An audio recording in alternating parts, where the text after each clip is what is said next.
Tell me when you started. Yeah, it's recording. Okay, hello and welcome to Veracitech Integrated Lockout Solution.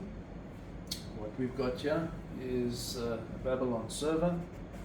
We have a PC, our server is acting as what we call the kiosk machine. That would normally be a different machine, but in our case this is the kiosk and the Babylon server.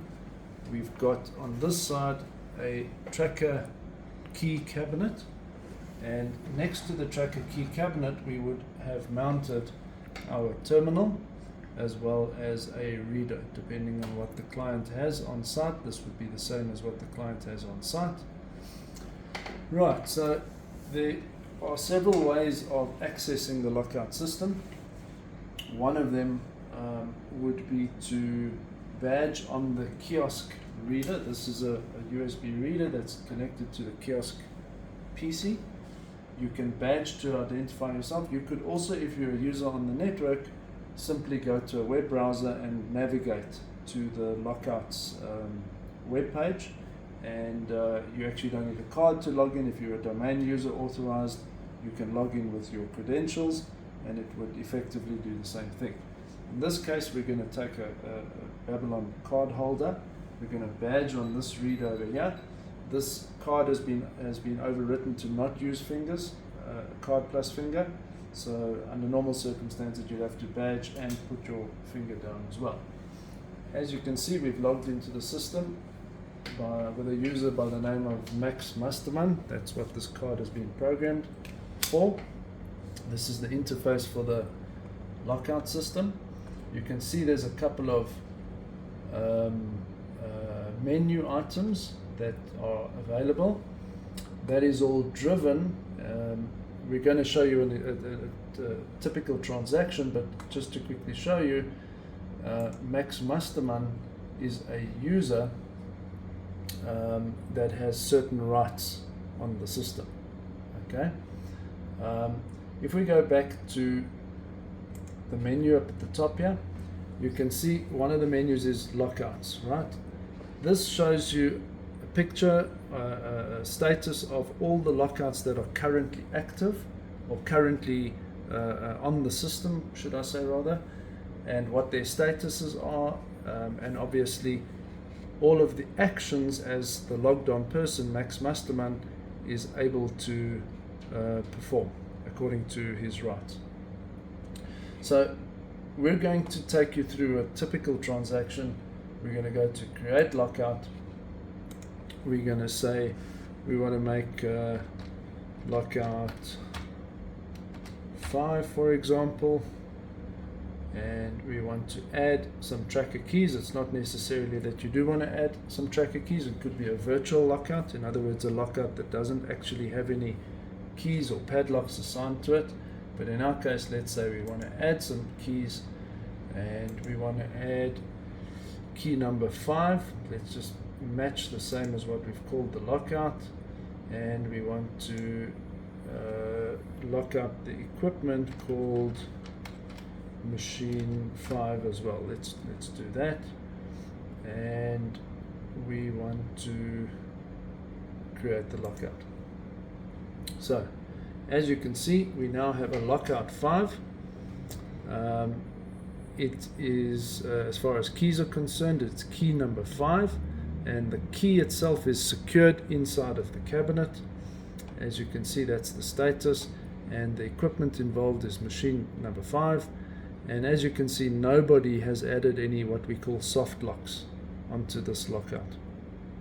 And the only option at this stage is to release the keys or terminate this. In other words, you made a mistake in creating this and you want to cancel it, then you would say terminate.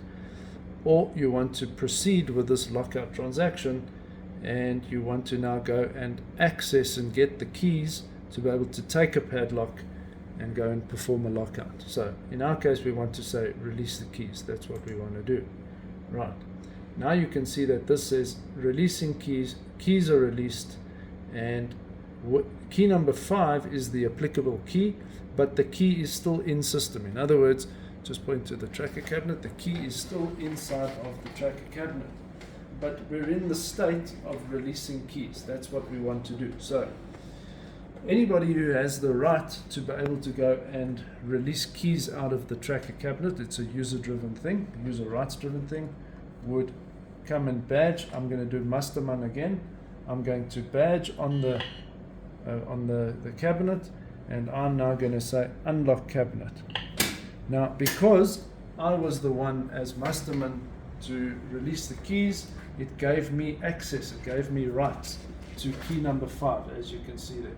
I'm going to now take key number 5, I'm going to close the cabinet, and if we go and look on the system now, it should say that the key number 5 is now out of system. As you can see, it's now updated to out of system.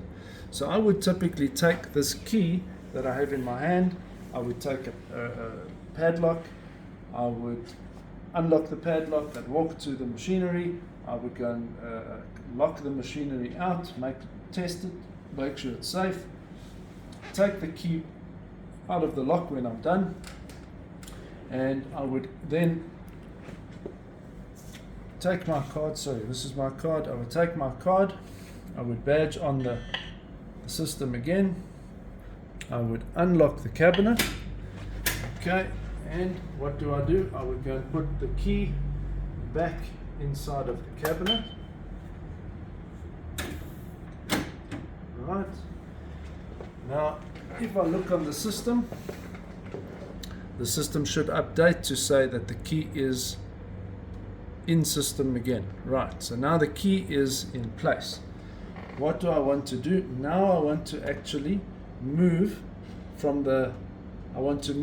into the lockout state. I want to now make sure that the equipment, I want to tell the system I have now locked this equipment out. When I push this button, the system will ask me, has the equipment been isolated, de-energized, tested for dead if practically possible, and locked out in such a manner that, okay, that took too long.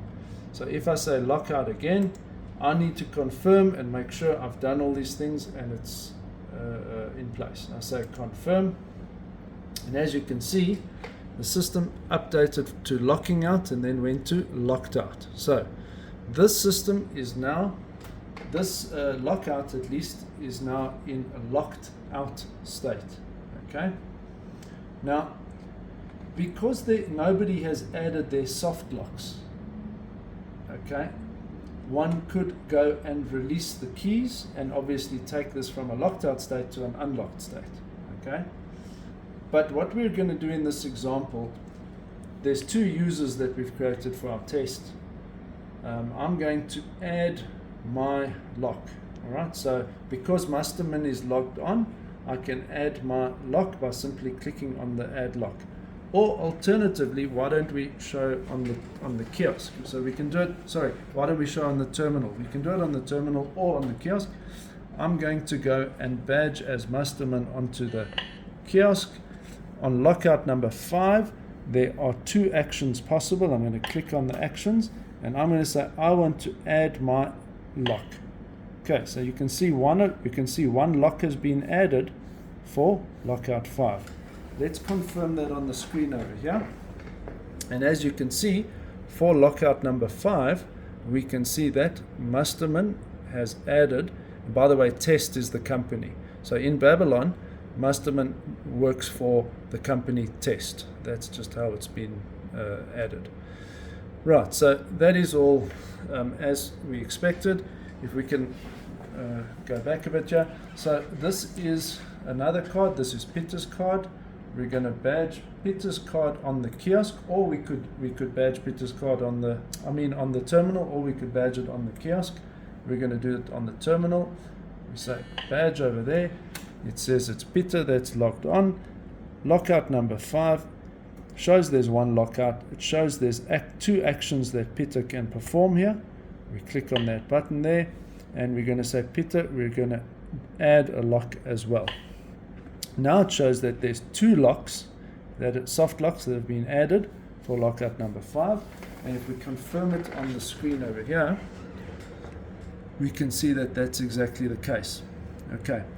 Now you would also notice that the options for Musterman, for example, have changed a bit because there's one or more soft locks. Now no longer can we move to the release keys state. No longer are we able to access the keys on that cabinet. Let's just quickly prove that. So just go back a little bit. I'm going to now badge as Musterman or as Pitt, it doesn't matter.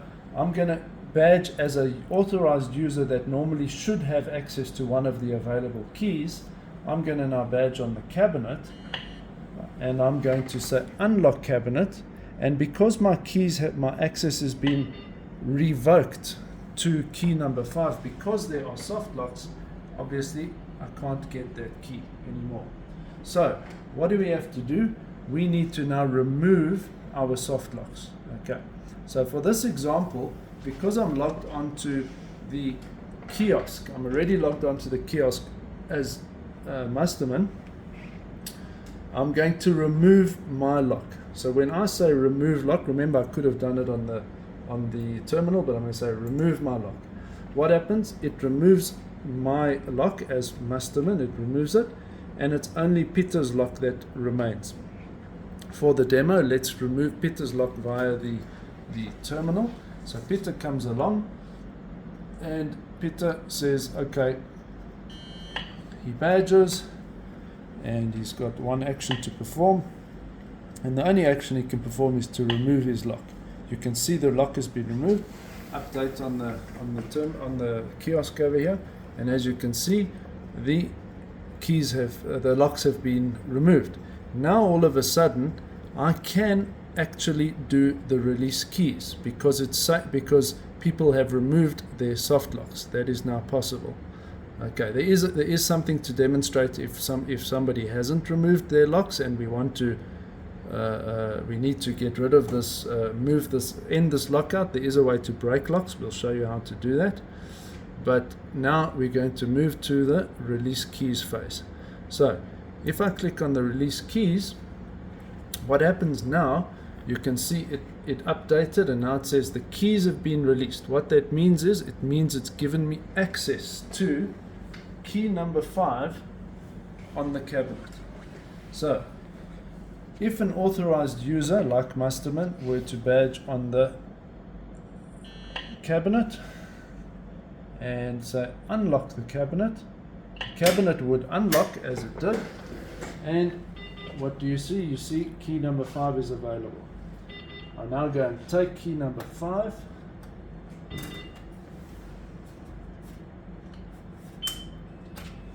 take key number 5, I close here, I obviously go to the system, to the padlock. I go and I unlock the padlock, and I want to come back to the system now, and I want to return the key. Okay, so all I do again is I badge and I say unlock the cabinet. Okay, and as you can see, I'm going to return key number 5. I'm going to close here. Now, as you can see, what happens on the system, I need to just log in again. It took some time. And I go to the lockouts, and as you can see that now the key is in system, key number 5, and now there's an option to, well, I can either go back to the lockout system if I had put the padlock out on the field, or for this example we're just going to go to the unlock stage.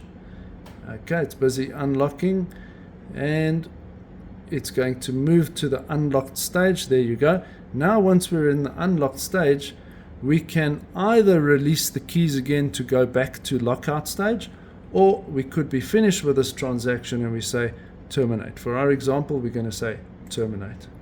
Now what you'll see will happen here is that the lockout has gone to an ended state, and we have the option to restart this lockout for 10 minutes. So after 10 minutes, this entry will disappear. So you have 10 minutes to redo the same lockout if you wanted to. Okay. In the next example, we're going to do exactly the same thing, but what we're going to do is we're going to break the locks. So in case there was a person that added a soft lock and they never removed their locks and we cannot find them and we need to remove the padlock from the machinery and we need to continue. So we're going to do the same thing really again, but this time we're going to break